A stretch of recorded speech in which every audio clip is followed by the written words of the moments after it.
Hello and welcome. This is Alan from Acupuncture Gold Coast and Acupuncture Brisbane, and today, or in this particular video, I'm going to talk about chronic fatigue syndrome, or CFS, and its increasing occurrence in youth. There's one particular instance that comes to mind, if you like, a clinical case history of a young fellow who is very, very active, really good-hearted young man. When he first came in, I think he's about 19 or 20 now. When he first came in, he was probably about 17 or 18. He came in, the only way he could come in with was the assistance of his family. He wasn't able to make his own way in. He was too weak and debilitated to do that. He'd spend, I think, around about 9 months pretty well in bed.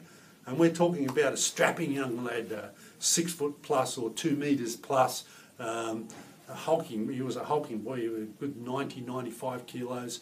And as I said, a really nice lad, very athletic, very good cricketer, and loved his sport. And this lad, he'd been in bed basically for 6 to 9 months, in a terrible shape. The first question asked me by both himself and his family, "Can you help me?" I mean, my answer in those sort of situations is that I'll do my absolute best. There's no 100% guarantee in any situation when it comes to human beings and health. Any medical practitioner would confirm this. However, one thing I can say with the use of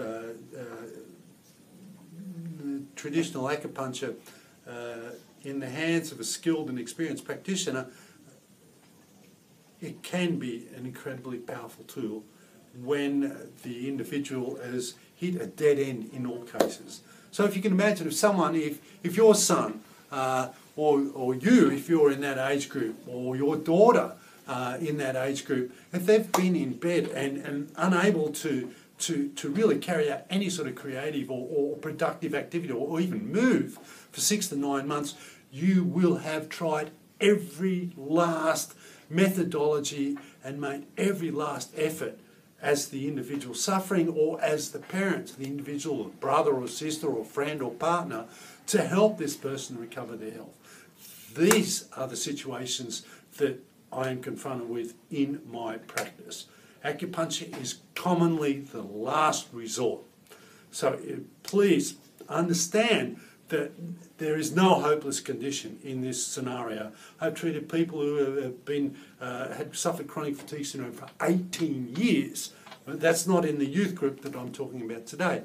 But it's so heartening. This young man, he's coming in this afternoon for a top-up treatment. He had he's actively playing A-grade cricket again. He hasn't scored any runs. He's pretty disappointed about that. However, I'm hoping he'll come in this afternoon and say he got a bag of runs on the weekend. But he's now back at work. He's working. He's able to play cricket. He's able to train. He's able to coach cricket. His life has come back. It took some time. It took us probably 6 months for him to start to get strong enough to consider to go back into training. Then there's a little bit more training. Then he started to play a little bit more. He played last season. Now he's back in playing this season. He's back working. As a practitioner and as an individual and a human being, it just gives me an enormous amount of satisfaction to see someone recover from this debilitating condition after having tried all other aspects of therapy, to be able to come here and for us to be able to help. And this is Alan from Acupuncture Gold Coast and Acupuncture Brisbane saying thank you.